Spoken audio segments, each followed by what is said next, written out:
Hey, it's Martin from CoinRingUSA.com, and today I want to talk about a process that isn't talked about too much, finishing off your coin ring. You know, there's a lot of information on how to forge, meaning how to make a coin ring, how to fold it over, and then to reduce your coin ring, put an antique / patina finish on it, etc. But there isn't a lot of information on how to take a coin ring that has an edge like this, and you can see this inner part, the thinner part of the coin, the non-reeded edge of the coin, how, hopefully you can see that, how it's kind of flat, and it's definitely got a lot of burrs on it, a lot of scoring, and so forth. And the only information that was really out there prior, how I was taught, was to utilize certain tools like using a nail buffing file, utilizing a deburring tool, pieces of sandpaper, sanding, you know, even a sanding block where you actually would have the sanding paper block down on a surface and you go back and forth. But I want to show you a cool little trick here on how to take a coin ring edge, the non-reeded edge, to look like this, to looking like this. This is another 1942 Walking Liberty $half that I finished off. You can see I have antiqued it, but pay close attention to the inner part of this coin. You can see the literally show quality finish and shine to it, and you can see its uniformity. You can see how well-rounded it is all the way across, and this is nearly impossible to do by hand. So the secret that really isn't so much a secret anymore is to actually have your finished coin ring, if you will, spinning in such a way that you would then take sandpaper, instead of actually having you go back and forth with the sandpaper, you're actually going to keep the sandpaper as the tool, the finishing tool, stationary, and with the ring spinning around, it's actually going to give you that uniformity. So how's that done? This is a set of Finishing and Polishing Mandrels, 3 sizes, small, medium, and large. The small is going to be able to finish off coin rings from a size roughly US size 5 to a size 8. The medium size mandrel is roughly about a size 8.5 to a size 11. And then the large size mandrel is roughly about a size 11.5 to a size 14. So the first step really is going to determine which size of these mandrels you actually need. With mine here, I know that I need the large size because this is a size 12. And coincidentally, guys, if you have a smaller size coin ring that you're looking to finish off, in this case here, I do have a size 5 state quarter that I was just kind of monkeying around and made here. You actually simply, you don't even need a tool to remove the stainless steel shank off the large mandrel here. You take the stainless steel mandrel, the shank, and you literally just twist it off. You could then apply it, in this case here, to the smaller size mandrel, and then here's that state quarter that I had, and literally just slips right on. I mean, you don't even need the tool. And of course, the only tool that you do need throughout this process is simply a Phillips head screwdriver. For this example, I'm going to need the large rubberized tapered mandrel. I'm going to take my coin, and remember, of course, you want the cut side facing out, and you simply put it onto the mandrel like that. Pretty simple. Next step is to put it into your power drill. And as I talked about, there's actually 3 different grits of sandpaper, and I personally choose to use this grit here, which is 100 grit to start. That's step 1. Step 2 is 500 grit sandpaper, and step 3 is 1000 grit sandpaper. You take the coin ring that you have. Now this is not tightened yet, so we're going to get to that step here. You're going to put that into your power drill, the shank, and you're going to go ahead and tighten it.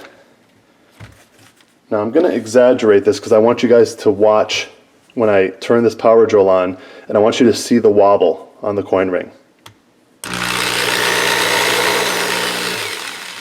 You definitely don't want that to wobble. You want to get that as straight as you can, so you simply just manipulate it with your hand until you can spin the coin ring on the power drill and it doesn't have that wobble. Now that's pretty good right there. You then take the screwdriver, put it into the Phillips head set screw that's at the top of the mandrel, and turn on your power drill to tighten it up. Now you can see that the mandrel kind of mushroom, but what that does is it holds the coin, oops, there you go, holds the coin securely in place.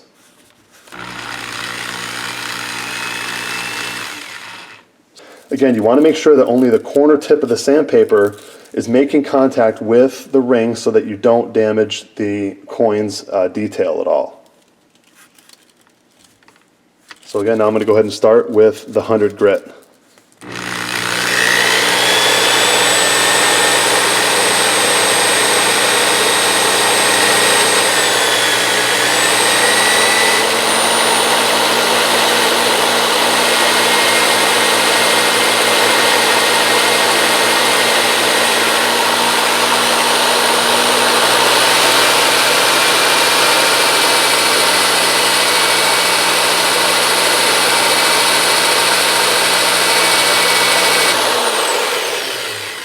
Now I'm going to do the same thing. I'm going to start on the outer edge, move to the top edge, and then I'm going to go to the inner edge with the 500 grit sandpaper.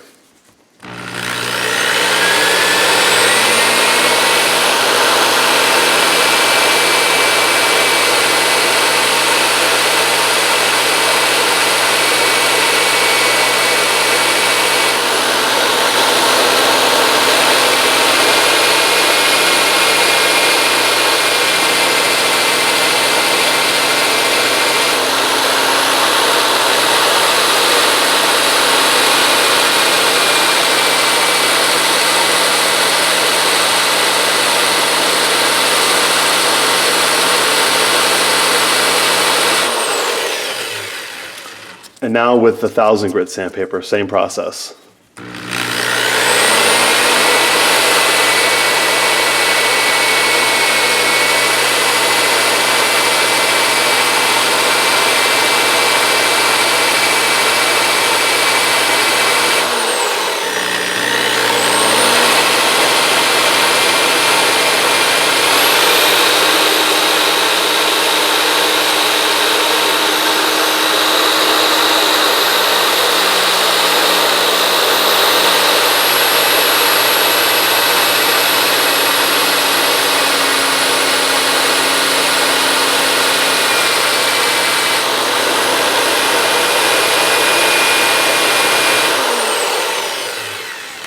And the important thing here throughout this entire process is you definitely want to take your time.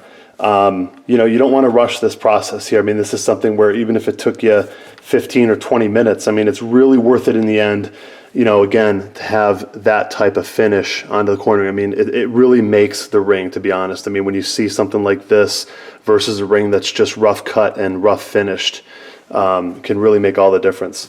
So after you've gone through the three processes, the three different grits of sandpaper, the next thing you can do is you can take your quadruple zero steel wool. Again, something else, I purchased this off of Amazon, but you can get this at your local hardware store, Lowe's or Home Depot. You want to utilize the quadruple zero steel wool after you've done the sanding with the sandpaper, and you just lightly want to go over the edge of that coin ring. At this point, you can also go over the top edge lightly if you choose to with the quadruple zero steel wool, which I'll do right now.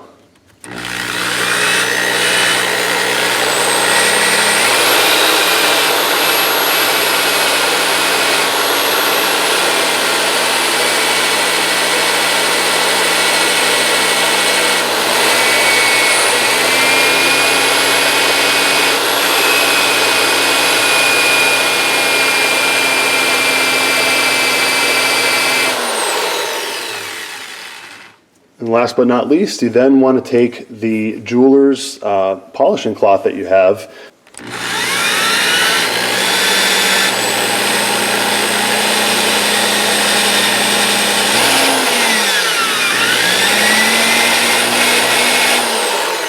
Okay, and again on the last step, you want to just utilize the outer part to actually give it that show quality shine. Again, just grab that and go over the edges of the coin ring and the top of the coin as well if you want.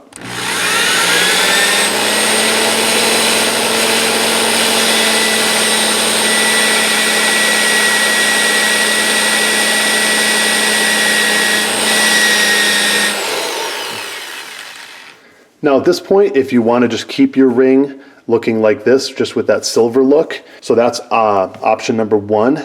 Actually, well, this is really option number two. Number one would be just leaving it like this if you didn't even want to use any type of shine at all. But this really brings out the shine on the silver coins like nothing I've ever seen before. So really cool stuff. If you do want to antique the ring, this would be a great time to do it. And here's the plug for that stuff. It's called Midas Black Max. And you can see the company name on top there.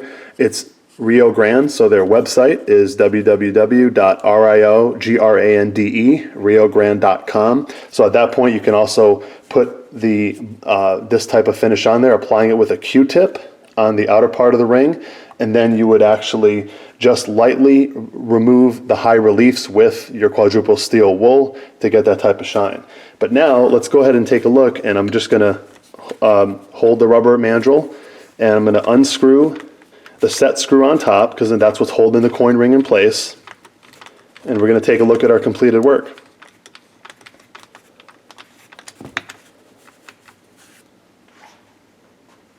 Now I want you to take a look at that shine. Look at how uniform that is. Hopefully it'll kind of get in focus here. So it really is about the fit and finish, as you can see, and there's no better way, in my opinion, to get this type of quality, rounded off, uniform look and feel to the cut rough edge of your coin ring. So again, presentation is everything. As you can see, it just does an amazing job. So thanks so much for watching. Go ahead and subscribe to my YouTube channel in the lower right hand corner if you haven't already. In the description box below, you can click on the link that's there. It'll take you directly to the shop listing for the polishing mandrel set. Also, if you're watching this on your mobile device, you can click on that link as well. And somewhere throughout the video, there'll be 1 or 2 links as well. So thanks so much. Go ahead and like the video, comment on it if you so choose. And I look forward to seeing you guys on the next video. Bye for now.